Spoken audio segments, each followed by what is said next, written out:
Férias, calor, verão. Essa combinação pede um mergulho, né? E um mergulho pede o quê? Você sabe? Hoje a gente vai te dizer. Seja no mar, no rio ou na piscina, onde tem água é preciso ter atenção. Você sabia que no Brasil 17 pessoas morrem afogadas todos os dias? Olha, qualquer pessoa de qualquer idade, até quem sabe nadar, corre o risco de sofrer um afogamento. Então, vamos aprender a agir diferente para mudar essa estatística? Nosso convidado vai dar orientações específicas para quem frequenta o mar, rios ou piscina. Você também vai saber o que fazer caso esteja se afogando e como prestar socorro se presenciar um afogamento. É muito importante você ficar ligado. Meu nome é Davi Spillman, eu sou médico, diretor da Sociedade Brasileira de Salvamento Aquático. Oi, David, seja bem-vindo aqui ao Ligado em Saúde. É ótimo estar aqui com vocês e poder fazer esse alerta aí antes do verão. Pois é, 17 mortes por dia no Brasil por afogamento é um número muito grande, né? É um número que é um dos maiores do mundo, né? Nós temos uma área espelhada no Brasil que não se compara, é pouco comparável a outros países, utilizável o ano inteiro, né? Então é uma área enorme e acaba sendo uma área de risco grande também. Aumenta o risco sem dúvida, mas você acha que, de uma forma geral, falta informação sobre como prevenir esses acidentes?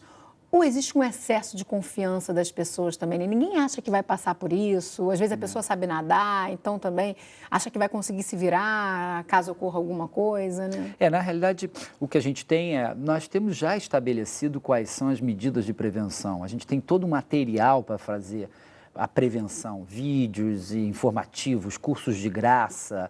O problema que é o grande desafio, é convencer as pessoas de que isso é uma realidade dentro da vida delas.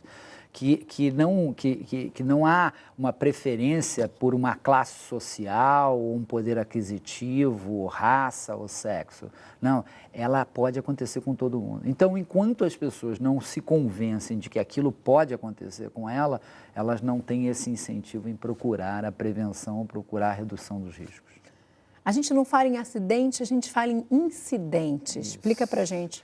Isso é um conceito muito moderno e muito importante para a gente, que é o conceito de você entender que acidente remete ao acaso.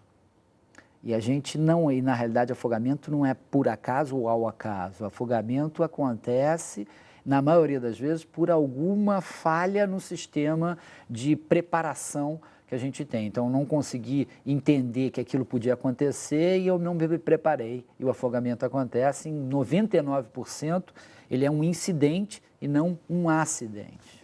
E a gente hoje vai falar de rio, de mar e de piscina, né? Onde houver água, como eu falei lá no início, existe um perigo e um risco de afogamento. Mas em que ambientes esses incidentes são mais frequentes, mais comuns?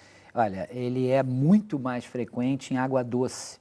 E dos meios de água doce, os rios, lagos e represas. São locais onde não há supervisão de guarda-vidas, né? Onde as pessoas não conhecem o ambiente, não esperam que aquele ambiente apresente risco, porque normalmente são ambientes calmos, que você olha aquele rio tranquilo, aquela lagoa tranquila, aquela coisa assim que é atrativo e não demonstra o risco que apresenta.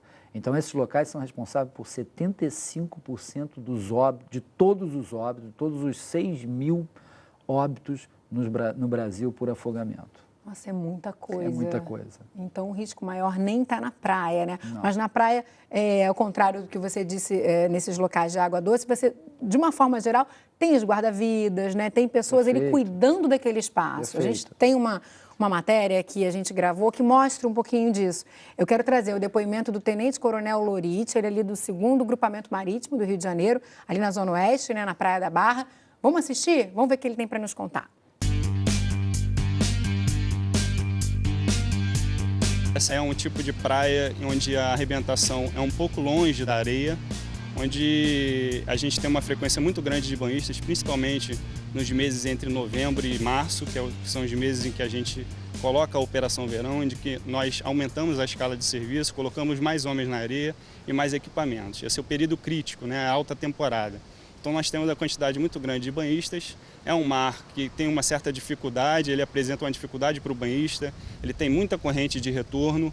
Corrente de retorno nada mais é do que a onda que estoura, ela leva a água até a areia e ela tem que retornar para o mar de alguma forma.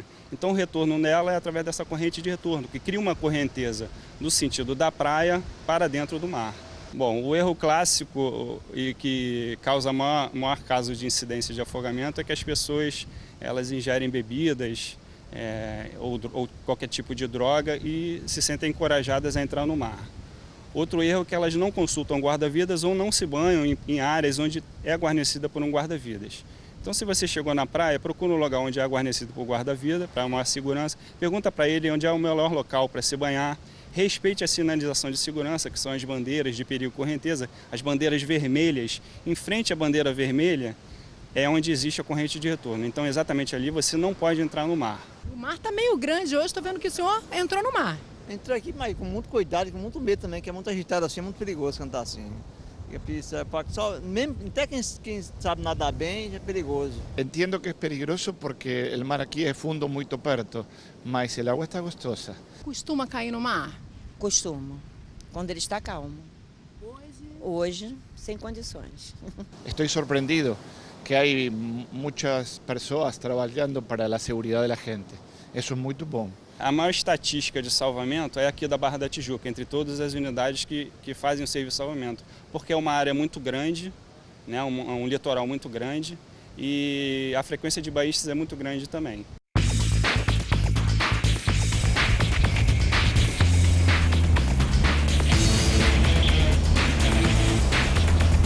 Todos os dias nós efetivamente agimos tanto preventivamente, apitando, avisando para as pessoas não entrarem nos locais inadequados, atuando no resgate quando elas entram em situação de perigo. Então a gente age muito preventivamente, mas também agimos na hora do socorro. A cada verão a gente melhora esse número, melhora esses dados, cada vez mais estamos mais bem equipados, então a gente acredita que esse ano com certeza vai ser melhor do que o anterior. Pelo menos numa questão preventiva. A gente espera não fazer o socorro, porque quando você faz o socorro significa que alguém já se colocou em risco.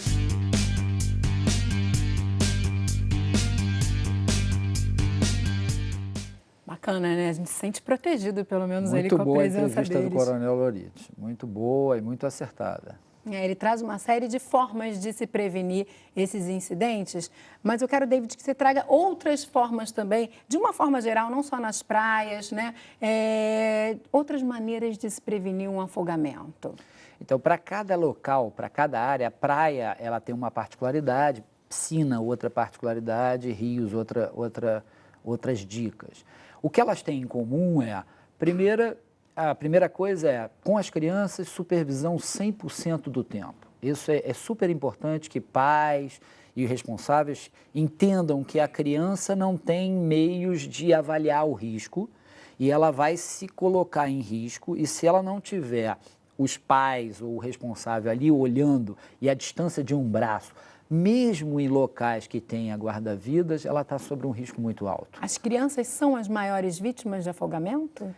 Em piscinas, de 1 a 9 anos de idade, as crianças são a principal. A criança de 1 a 9 anos de idade é a segunda causa de morte no Brasil.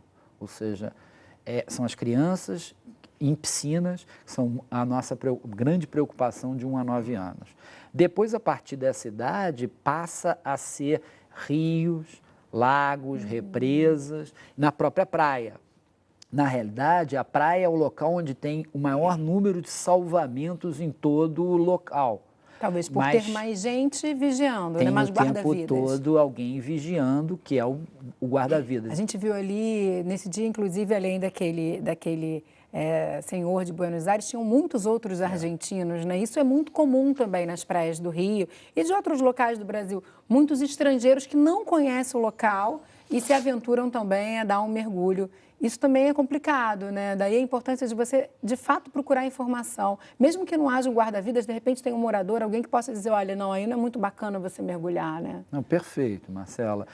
80% das pessoas que se afogam nas praias são turistas ou moram fora da orla, na realidade. Então, ela não tem essa educação ao longo dos anos. O que a gente tenta, através da Sobrasa e do Brasil todo, é unificar essas informações que o Lorite passou para que todo mundo seja educado no local de origem. Então, quando a gente leva a educação para Minas Gerais, para o interior do Brasil, para todos os locais que não tenham praia, mas a gente está ensinando como se portar dentro de uma praia, ao ser um turista e chegar na praia, ele vai ver a mesma bandeira, a mesma sinalização e as regras que ele deve fazer para estar seguro. Então, a questão educação é fundamental.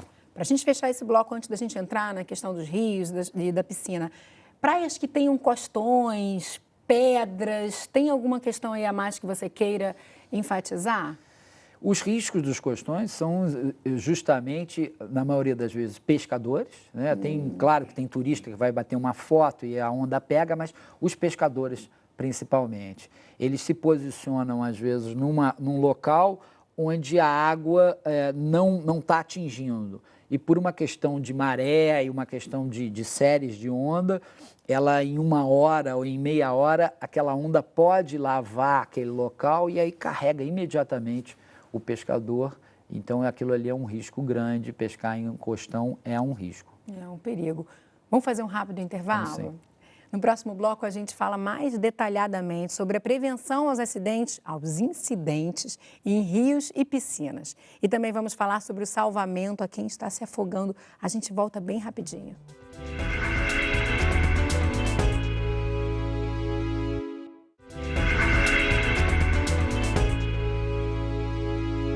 Hoje estamos falando sobre as formas de prevenir afogamentos. Quem está dando essas orientações é David Spillman, diretor médico da Sociedade Brasileira de Salvamento Aquático, a Sobrasa. David, a gente falou de uma forma geral da prevenção a esses incidentes, né? Falamos das estatísticas e agora nesse bloco eu quero entrar mais detalhadamente na prevenção relacionada a rios e piscinas. Vamos começar falando dos rios? Rios, cachoeiras. O que mais você tem a falar para a gente que possa nos ajudar a evitar esse tipo de afogamento, já que são os mais comuns, né? Como você falou, 70% dos afogamentos acontecem em águas doces. Os rios a gente tem que fazer uma divisão muito simples, que são aqueles rios com corredeiras, aquele que você vê a água correndo realmente rápido. Aquele rio, a nossa recomendação é não entra. Não entra? Nem com a água no joelho, não tem essa? Não entra porque aquilo ali, a água passando do joelho, ela vai te arrastar e vai te provocar um afogamento. Mesmo para quem sabe nadar, isso é importante dizer. Mesmo para quem sabe nadar. A gente tem esse exemplo recente do ator da Globo que sabia nadar e se afogou num rio com corredeira, né? Então, assim, para rios sem corredeiras, aqueles rios que estão calmos, ou lagos, ou represas, a nossa recomendação é água até a altura do joelho ou uso de colete salva-vidas. Então, você vai se banhar ou é uma coisa ou outra. Por quê? O rio tem uma conformidade que ele afunda muito rápido. Então, você, no momento, está com água, por exemplo, no joelho, você dá mais um passo, você pode ficar com água na cintura ou no peito. Então, existem buracos, e esses buracos provocam afogamento, porque tira a sua segurança ali muito rapidamente. Então, o risco é esse, né? Gente, é bem perigoso, então, mesmo, né? E no caso de crianças que usam boias, isso não é muito indicado na maioria das vezes, né? Por quê? O indicado pela gente é realmente o uso do colete salva-vidas. Por que não boia? A boia realmente ajuda a flutuação? Ajuda. O porém que a gente coloca sempre é que a boia dá uma falsa segurança para quem está usando. Então, o responsável, a mãe ou o pai, coloca a boia na criança ou o adulto com aquela boia circular, ele está seguro com a boia. Mas ele perdeu a boia porque escorregou, porque ventou, porque a corrente carregou 1 metro dele, e ele é um afogado naquele mesmo momento, porque ele está com aquela boia, ele não sabe nadar absolutamente nada, né? E no Rio ainda tem essa questão das pedras também, né? Você pode ser levado pela correnteza para as pedras, né? O encontro das pedras, isso também já é outro fator que pode atrapalhar ali, né? O Rio tem aquela particularidade. Primeiro, a água é doce, então ela tem uma flutuação menor. Ele tem um movimento inesperado, não é como o mar que você sabe que a onda vem, vai subir, vai descer, não, ele vai te carregando. Então, assim, até para aquelas pessoas que sabem nadar, aliás, até acho que é uma dica muito importante, o afogamento acontece em todo o mundo, em todas as pessoas, mesmo naquelas que sabem nadar. Uma criança sabe nadar numa piscina, mas ela não está preparada para ir na praia ou no rio. Ou uma pessoa é um bom nadador na piscina, mas ele não está acostumado a ir na praia, então ele pode se afogar numa praia ou num rio. Então, assim, essa realidade é muito importante. Sem dúvida. David, eu quero trazer agora o depoimento da Odeli Souza. A Odeli, gente, a filha dela, 19 anos atrás, sofreu um afogamento numa piscina e desde então a Odeli vem lutando por uma lei federal que torne as piscinas no Brasil mais seguras. Vamos ver o depoimento dela. A minha filha Flávia, quando estava com 10 anos de idade, ela sofreu um acidente na piscina do prédio onde morávamos, no bairro de Moema, aqui em São Paulo. Ela, ao mergulhar na piscina, ela teve os cabelos sugados pela forte sucção do ralo, com os cabelos presos, ela se afogou e já saiu da piscina em coma, estado em que ela permanece, infelizmente, até hoje, 19 anos depois. E nesses 18, quase 19 anos, os acidentes pela sucção do ralo da piscina, eles continuam acontecendo com uma frequência assustadora. Em janeiro de 2014, 3 crianças, no mesmo mês, com um acidente idêntico ao que deixou minha filha viver em coma, 3 crianças faleceram. Devido à frequência com que esses acidentes acontecem, eu comecei a lutar por uma lei federal que pudesse obrigar as piscinas a terem instalados dispositivos de segurança que vão evitar a sucção dos ralos. Essa luta, infelizmente, ela tem sido constante, mas inglória. Por quê? Nós dependemos da boa vontade dos políticos. Diante dessa frustração, nós fomos para um outro lado, que foi tentar que a ABNT, a Associação Brasileira de Normas Técnicas, atualizasse suas normas de forma que as piscinas se tornassem mais seguras. A norma fala exatamente o que a gente quer que a lei fale, que as piscinas devem ter portões autotravantes para evitar a queda de crianças pequenas na piscina e se afoguem, e a tampa anti-aprisionamento ou aquele equipamento antivácuo. Essa tampa, para você ter uma ideia, no Brasil existe algo em torno de 2 milhões de piscinas. Somente 60 mil piscinas estão com a tampa anti-aprisionamento, ou seja, as outras piscinas são roletas russas, armadilhas submersas. Você chega numa piscina com a sua criança, você como mãe, você não tem como saber se aquela piscina está segura ou não. Porém, o local, o proprietário e administrador dessa piscina, ele tem sim obrigação de manter o seu local seguro. É muito forte esse depoimento da Odeli e essa história dela, né? Eu fiquei totalmente impactada quando eu fiquei sabendo da história. Eu quero entrar mais nesse detalhe desse ralo, de sucção, só para a gente entender ao certo o que acontece. Mas antes, deixa eu dar os endereços do blogspot dela, né? Do blog e do Facebook, que são as armas que ela tem para lutar para que essa lei seja aprovada no Brasil. É flaviavivendoemcoma.blogspot.com.br, a gente vai deixar o endereço aí, e facebook.com/flavia.piscinasegura. Você pode acessar e buscar mais informações e ajudar a Odeli nessa luta que é de todos nós, né? Porque, como ela disse, são ambientes em que a gente não tem segurança e eu nunca soube disso, por exemplo, né? Fiquei sabendo a partir dessa história. Esse é um assunto assim, até recente para todos nós, né? Nós começamos a fazer o Piscina Mais Segura, a Odeli faz parte desse projeto em todo o Brasil, tem a lei, tem a educação, tem as normas técnicas, é um conjunto de medidas, na realidade não é uma medida só que vai resolver, mas são um conjunto de medidas que são importantes, né? A gente sabe, por exemplo, que a questão da sucção, ela é importante em torno de 25% a 30% das crianças que se afogam em piscinas são por sucção. Por esses ralos de sucção. Pela falta da tampa do ralo ou pela falta de 2 ralos que diminuiriam a sucção, né? E a gente sabe também que essas crianças são crianças que sabiam nadar.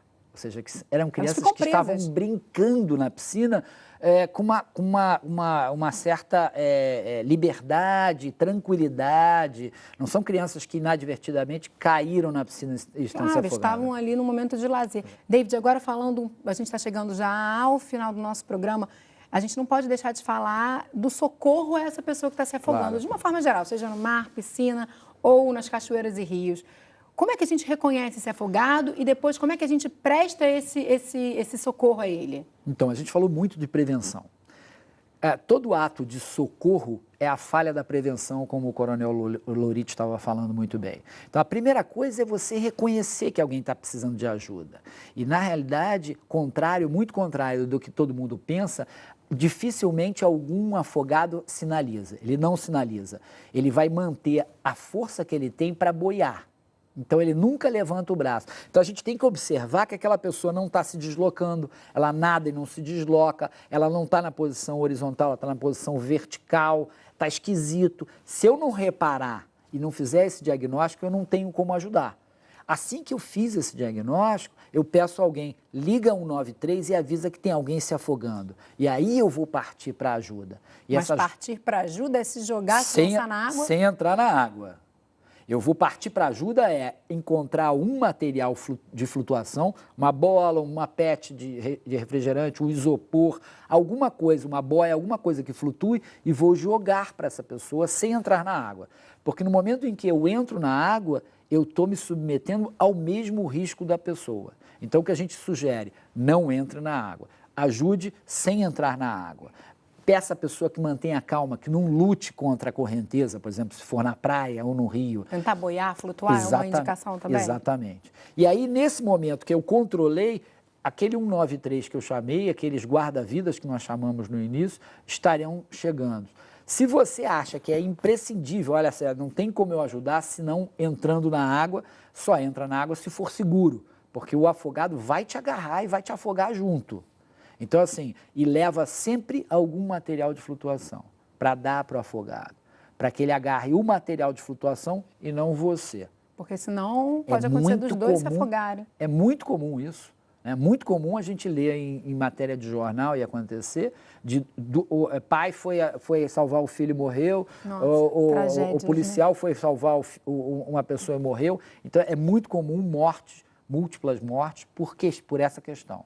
Agora, se essa pessoa consegue tirar essa vítima de afogamento de dentro da água e percebe que ela não está respirando, e se não tem um socorro ali, não tem já um bombeiro ou um guarda-vidas, ela tem que atuar muito rapidamente também, né?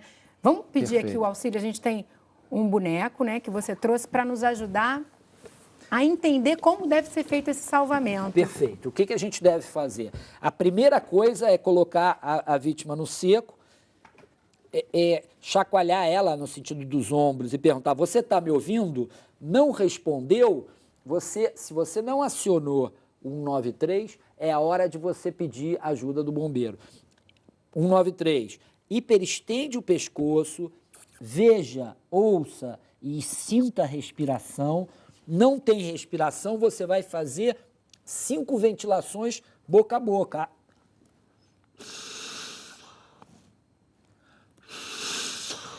5 vezes. Acabou de fazer as 5 vezes, não houve resposta, a pessoa não se mexeu, ela não se movimentou, nada disso.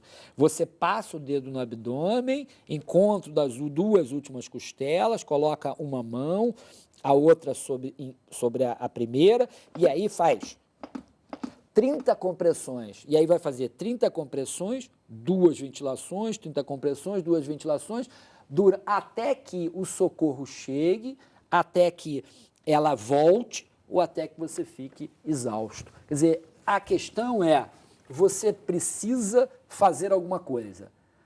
Esse tipo de situação, se chegou até esse momento, não vai dar tempo do bombeiro chegar para fazer alguma coisa, ou quando ele chega, é tarde demais. Então, o ideal é realmente que você proceda o suporte, que a gente chama de suporte básico de vida em afogamento. Pois é, não é a primeira vez que a gente mostra, gente, esse tipo de auxílio, de ajuda aqui dentro do programa, justamente por ser fundamental. Isso pode fazer a diferença na vida daquela pessoa. Você pode salvar, de fato, a vida daquela pessoa com esse procedimento que foi ensinado mais uma vez aqui no estúdio do Ligado em Saúde. David, muitíssimo obrigado pela sua presença, pelas suas orientações. Espero que a gente consiga, de fato, fazer desse verão um verão mais seguro. Eu também. Viu? Até uma próxima oportunidade. Obrigado, Marcela. E o programa de hoje fica por aqui, mas se você tem alguma sugestão de tema, você pode mandar para a gente. Envia para o ligado@canalsaude.fiocruz.br ou então você pode ligar gratuitamente para o 0800 701 8122. Se você quiser rever programas antigos, você pode acessar o nosso site ou a página que a gente tem no Facebook.